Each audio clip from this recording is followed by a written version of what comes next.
saya Dwi Mela Teresia dari kelas C dengan NIM 2109065023. Di sini saya akan memaparkan secara singkat materi pertemuan 9 sampai 15 yang telah dipaparkan oleh dosen kami. Baik, di sini saya akan memaparkan materi ke-9 yaitu makroekonomi. Pertumbuhan ekonomi dapat didefinisikan sebagai perkembangan kegiatan dalam perekonomian yang menyebabkan barang dan jasa yang diproduksi dalam masyarakat bertambah. Masalah pertumbuhan ekonomi dapat dipandang sebagai masalah makroekonomi jangka panjang. Masalah ini adalah mengenai bagaimana kita menyetir perekonomian kita agar dapat keserasian antara pertumbuhan penduduk, pertambahan kapasitas produksi, dan tersedianya dana untuk investasi.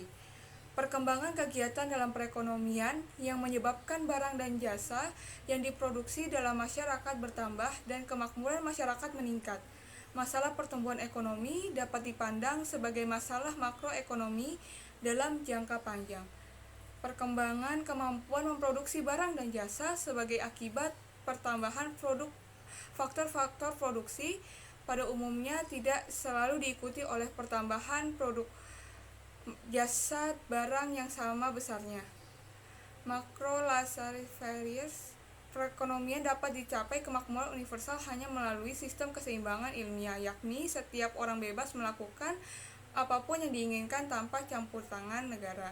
Kebijakannya adalah suatu kebijakan yang bersifat memberikan kebebasan yang maksimal kepada para pelaku dalam perekonomian untuk melakukan kegiatan yang disukai dan meminimal campur tangan pemerintah dalam perekonomian. Masuk ke materi ke-10, yaitu konsep dasar ekonomi. Ada beberapa konsep dasar ekonomi, salah satunya adalah investasi. Investasi adalah komitmen atas sejumlah dana atau sumber daya lainnya yang dilakukan pada saat ini dengan tujuan memperoleh sejumlah keuntungan di masa datang. Istilah investasi bisa berkaitan dengan berbagai macam aktivitas. Menginvestasikan dana pada sektor maupun aset finansial merupakan aktivitas yang umum dilakukan. Menurut Jogianto, investasi dapat didefinisikan sebagai penundaan konsumsi sekarang untuk digunakan dalam produksi yang efisien selama periode waktu tertentu. Sedangkan menurut Sukirno, kegiatan investasi yang dilakukan oleh masyarakat secara terus-menerus akan meninggalkan kegiatan ekonomi dan kesempatan kerja, meningkatkan pendapatan nasional, dan meningkatkan taraf kemakmuran masyarakat. Pasar dan peran pemerintah dalam perekonomian modern. Pasar adalah suatu mekanisme di mana pembeli dan penjual berinteraksi untuk menemukan harga dan penukaran barang dan jasa.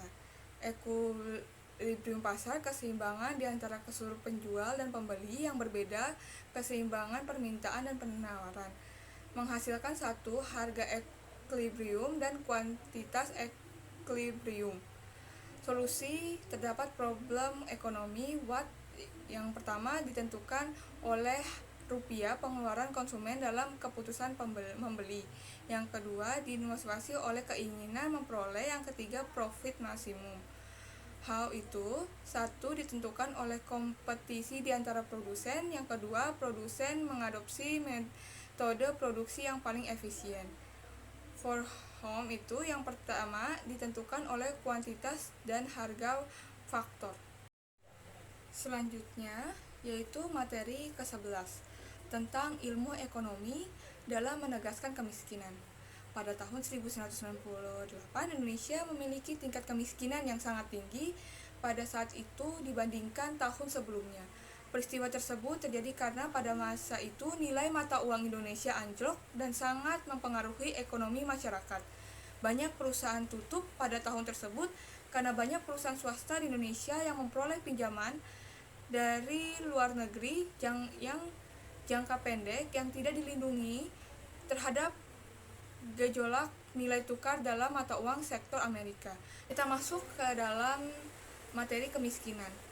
Istilah kemiskinan muncul ketika seseorang atau sekelompok orang tidak mampu mencukupi kegiatan kemakmuran ekonomi yang dianggap sebagai kebutuhan minimal dari standar hidup tertentu.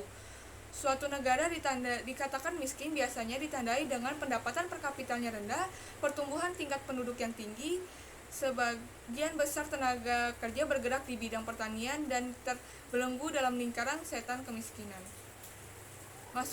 Saya akan menjelaskan tentang lingkaran setan kemiskinan.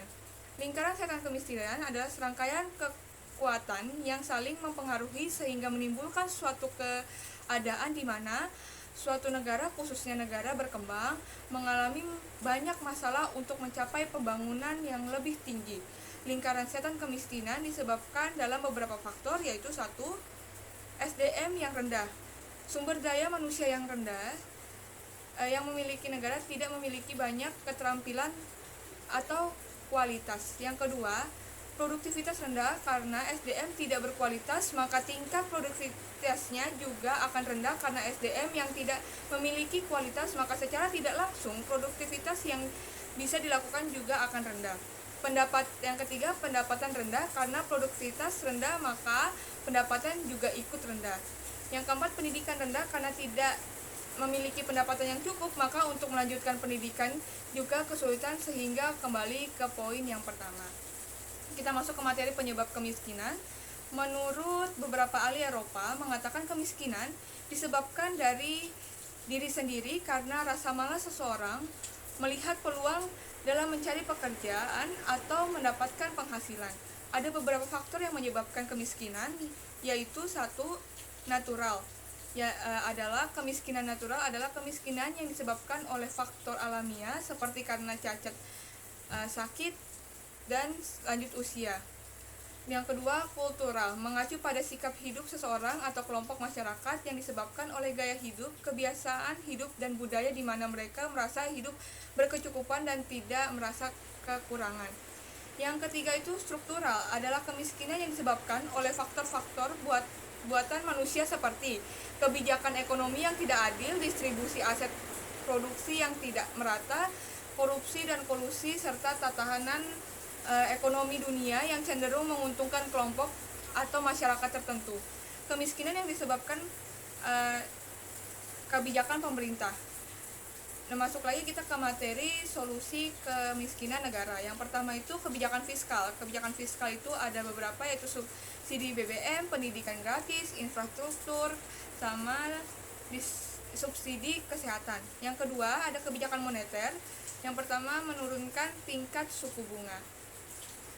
Solusi kemiskinan lembaga keuangan internasional.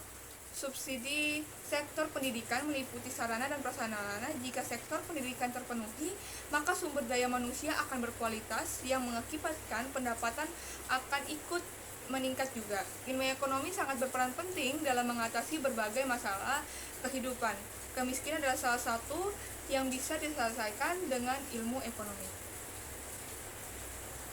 Selanjutnya yaitu materi 12, yaitu konsep pendapatan nasional. GDP atau PDP, Gross Domestic Product.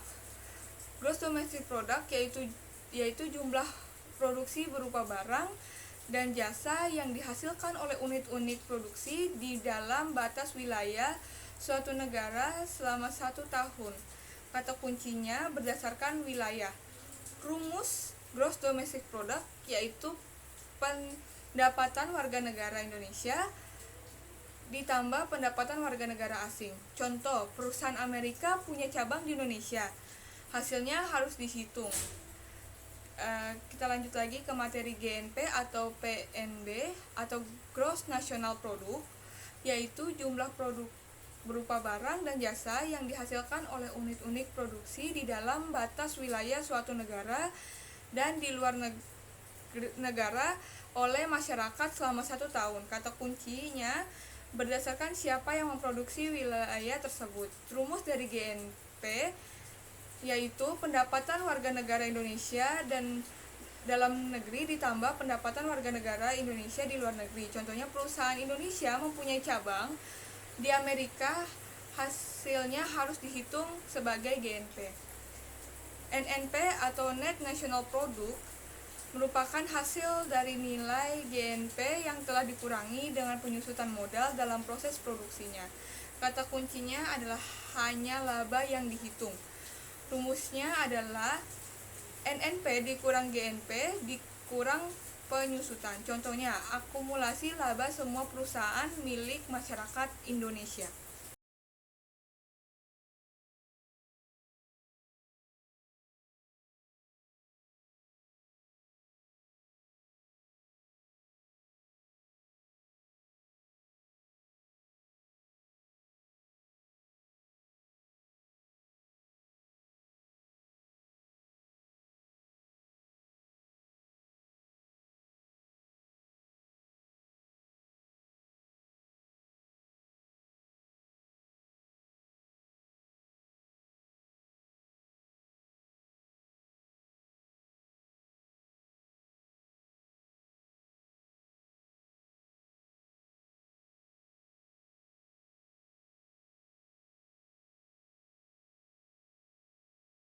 Kita sekarang masuk ke materi ke-13, yaitu resum. Materi yang pertama, harga pangan naik lagi dan lagi.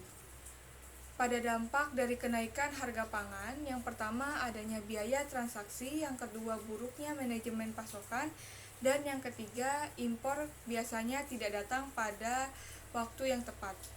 Kenaikan harga akan memukul masyarakat. Yang pertama, menurunkan kemampuan akses pangan dalam rumah tangga. Yang kedua, mengancam pemenuhan asupan gizi pada usia anak-anak.